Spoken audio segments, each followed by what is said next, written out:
much, Program Director, Commissioner, is it Bacchus?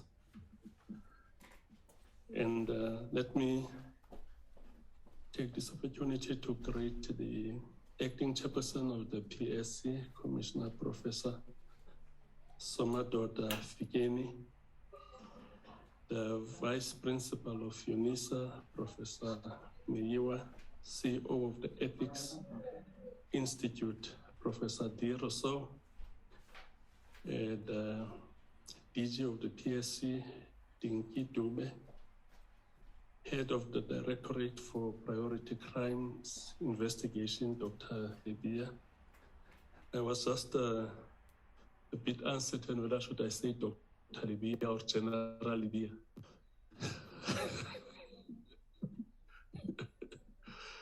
And the retired Deputy National Director of Public Prosecutions, Mr. Willie Hofmeyer. And I saw that we've got representatives from law enforcement agencies and representatives from Chapter 9 institutions and distinguished guests, members of the media, ladies and gentlemen.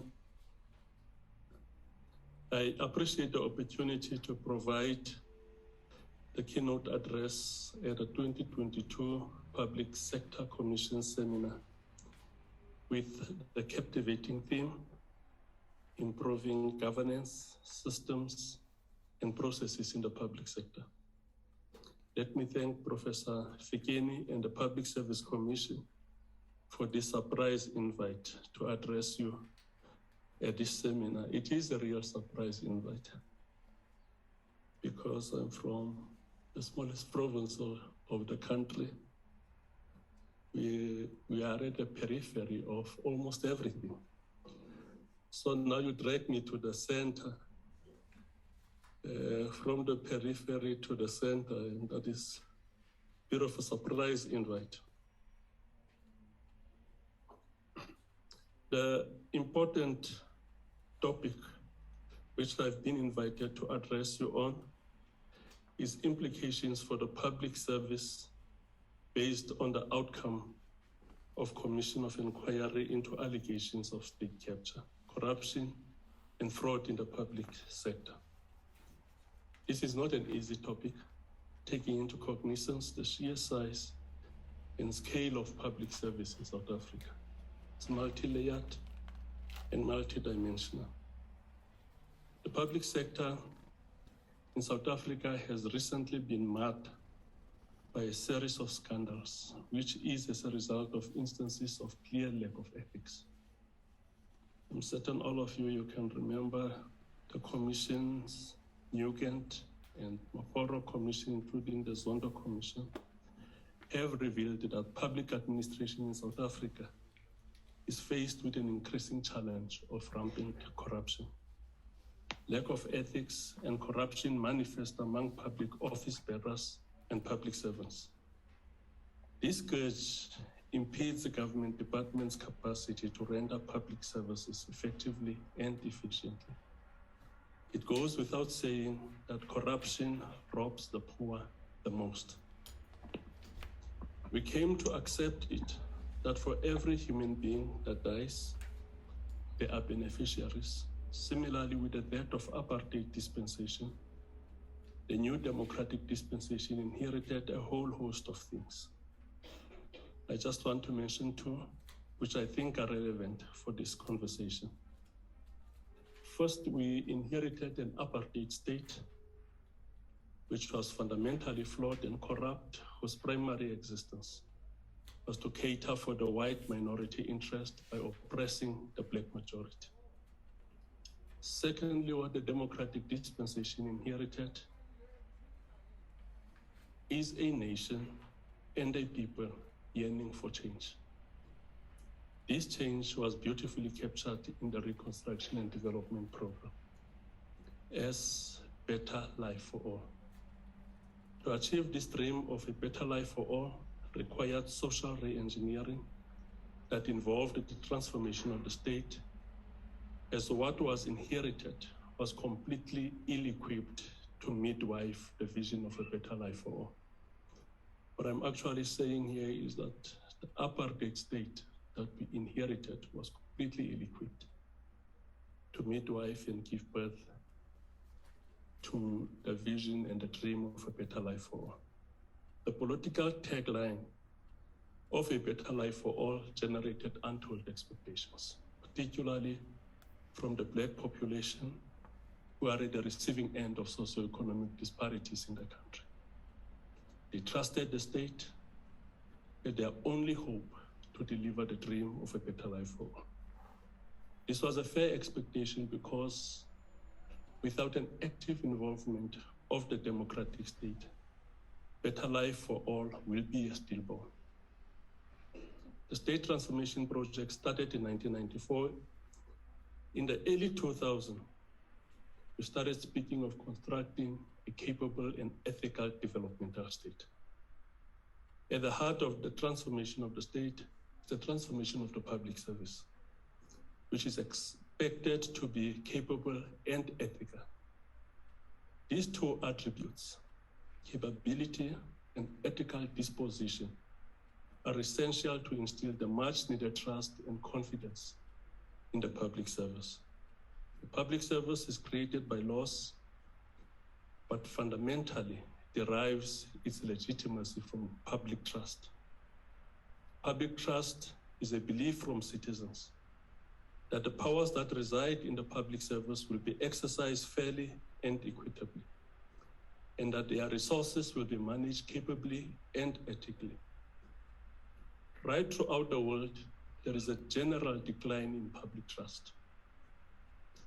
Not trusting public service is becoming a norm.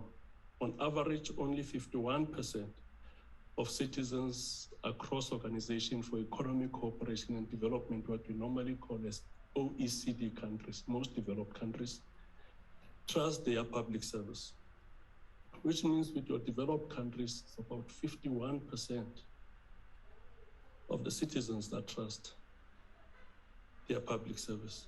The OECD is now exploring how governments can build public trust because this concerns them. This is not an easy task, given that trust has only slightly recovered from the 2008 financial crisis. The Mo Ibrahim Forum 2018 report shows that while there is an increasing demand on public service, public trust in the public service in Africa is at all-time low, and South Africa is no exception.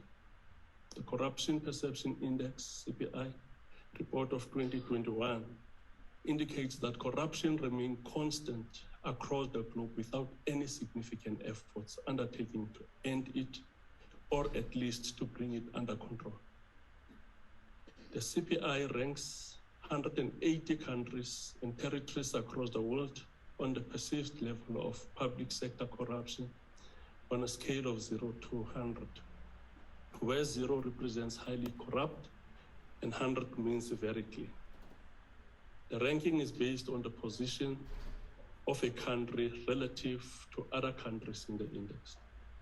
According to the Corruption Perception Index, in 2021, South Africa ranked 70 out of 180 countries and scored 44 out of 100 in the same period. These are concerning outcomes. Furthermore, the Afrobarometer team in South Africa, led by Institute for Justice and Reconciliation in Plus 94 Research, interviewed 1,600 adult South Africans in May and June 2021. A sample of this size yields a country-level results with a margin of error of plus minus 2.5 percentage points at 95% confidence level. The key findings: only a minority of South Africans say they trust the president, which is 38%. And with parliament, it's 27%. For the first time in Afrobarometer surveys, only a minority, which is 43%, expressed trust in courts of law. only about 1 in 3 citizens, which is 36%, trust the Electoral Commission of South Africa, with trust levels particularly amongst younger respondents. Slightly 42% trust the Office of the Public Protector. 2/3 of South Africans, which is 67%, would be willing to give up elections if a non-elected government could provide security, housing, jobs, and fight corruption. That's basically the outcomes of the survey.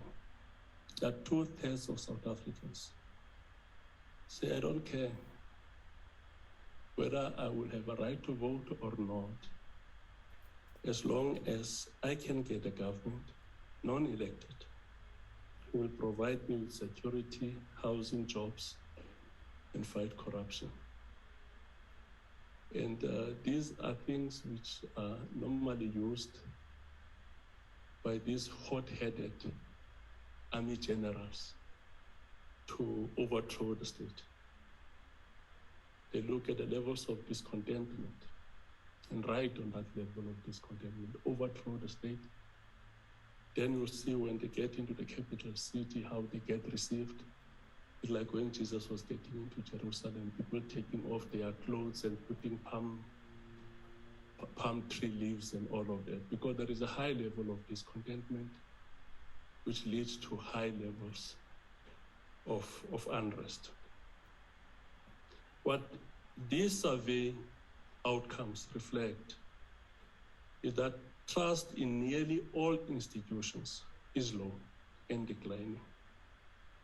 I think the Public Service Commission, you must also conduct some survey on the levels of trust to the PSC so that you can have the perception of South Africans around it.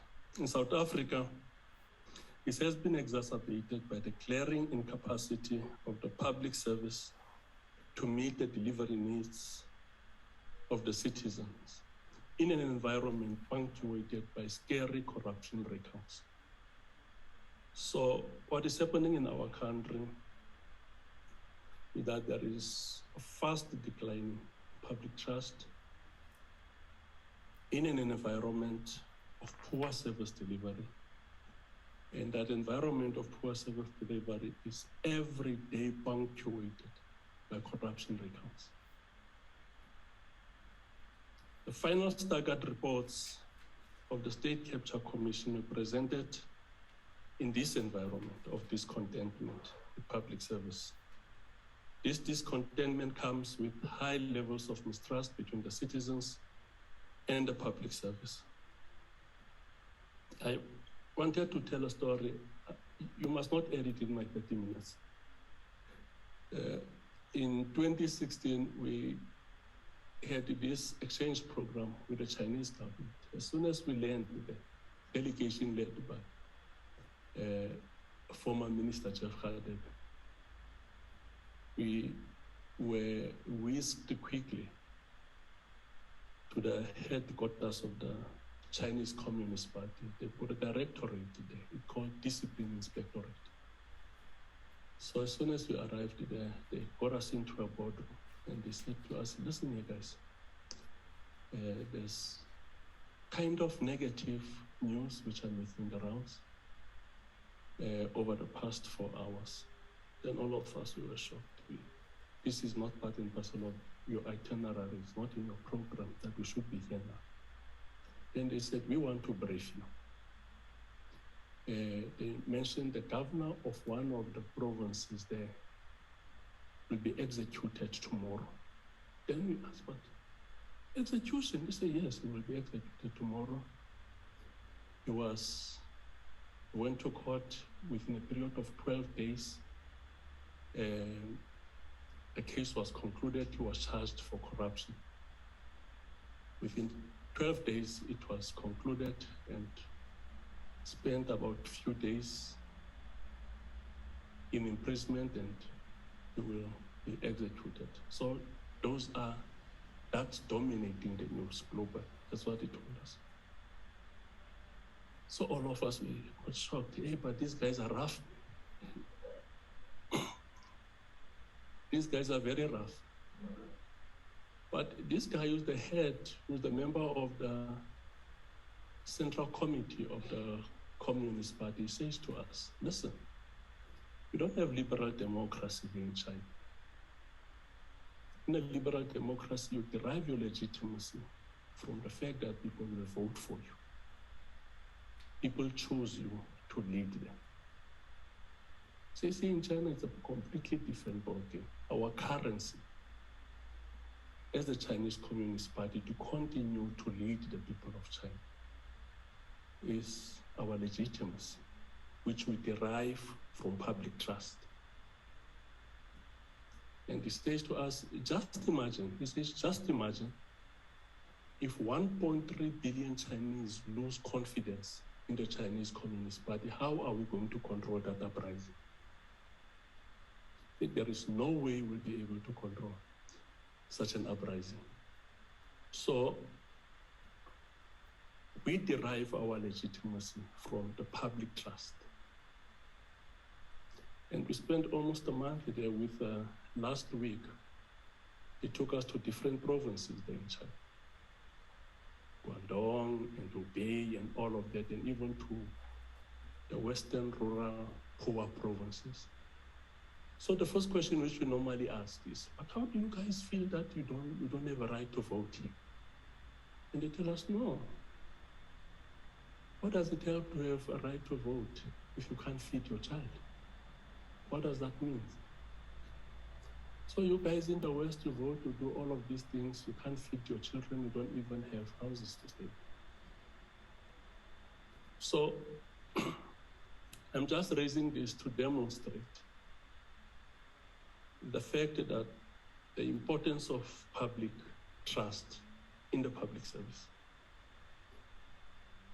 And program director, also very importantly, the presentation of the final commission reports, when it was presented to the president, it was sandwiched into natural disasters.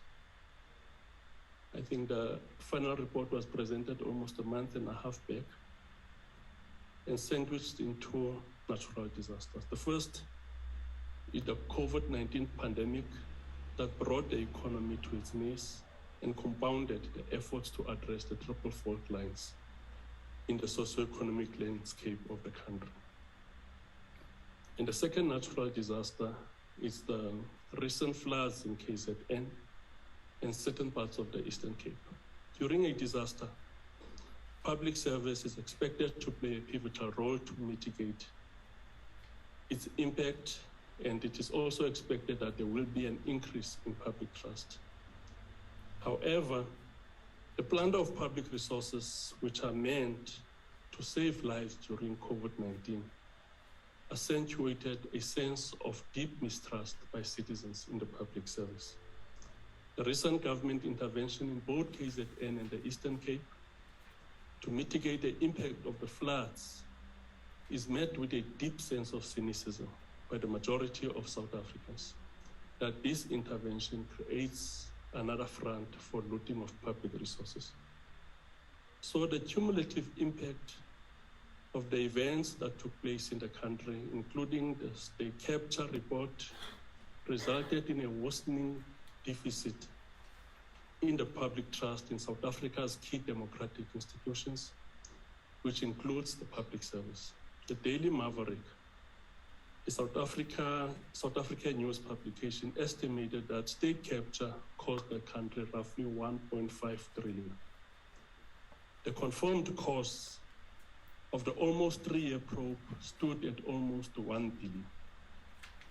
But very importantly, this is roughly equal to the 864 million rand which McKinsey has repaid to Eskom and SAA after negotiations with the Commission.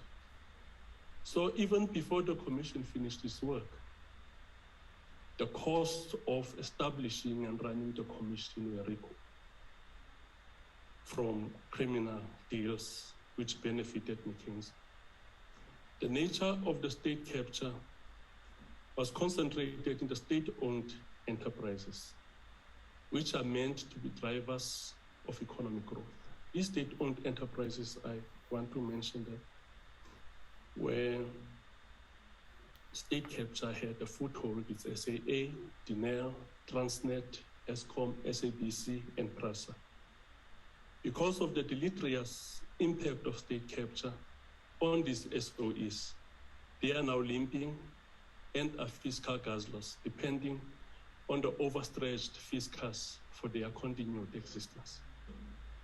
Through fiscal bailouts to these SOEs, we take money from the public education and public health to fund their operational costs and capex needs. That is basically one of the realities we are confronted with. Speak of fiscal bailouts of SOEs, which actually has got a direct impact on two of our apex programs, education and health.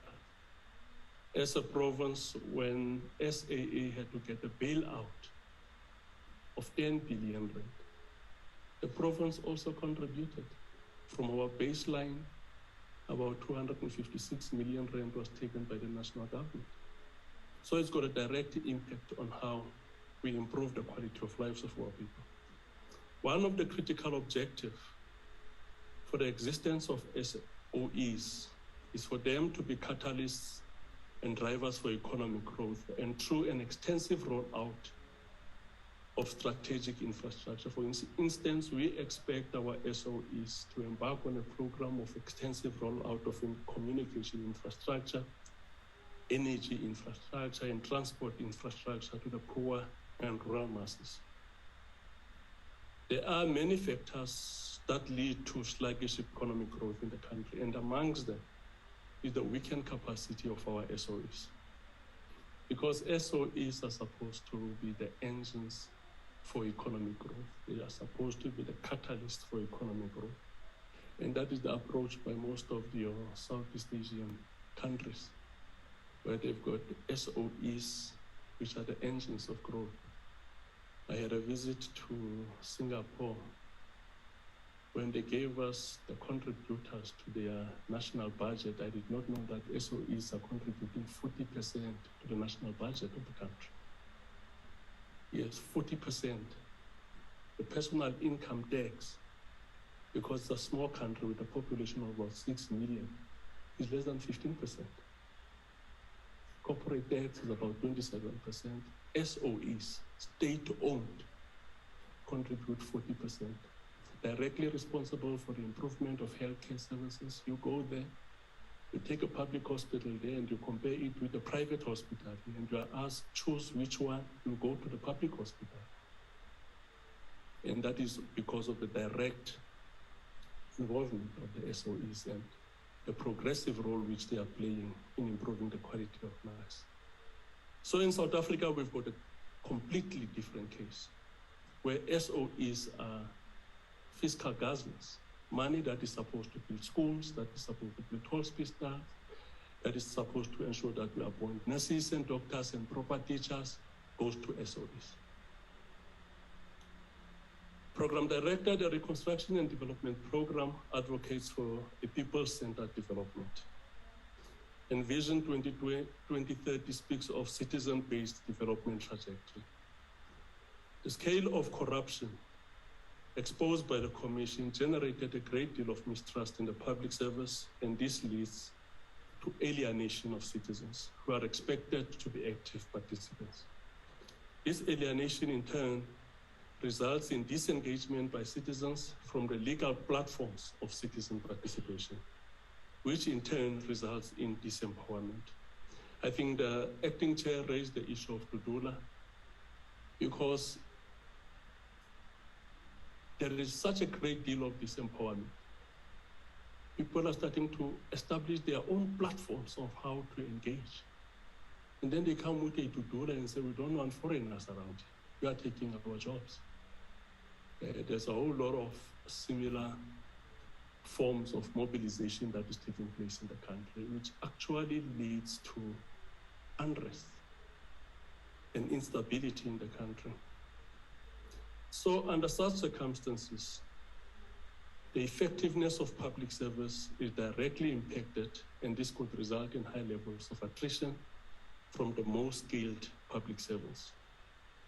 And one of the issues which is there as well in the Zondo Commission is that the most skilled public servants, when the state capture phenomenon started, they decided to move out, which means there's depopulation of skills in the public service, which actually weakens its capacity to respond to the needs of the people of this country. Some of the implications of the State Capture Commission report in the fight against corruption include the following, which I think some of the positive implications is that the Commission report will serve as a deterrent to public servants who want to capture the state in the nearest future. I'm certain whoever is sitting in whatever corner who thinks I want to capture here again must think twice, because what actually gets exposed with the Zondo Commission, it serves as a deterrent. So that kind of adventurism is seriously discouraged. The Zondo Commission report will give the public service an opportunity to build trust, what the professor referred to, the restoration of trust. That is basically what we need as a country. And this is likely to take place, but it's an opportunity that must not go to waste.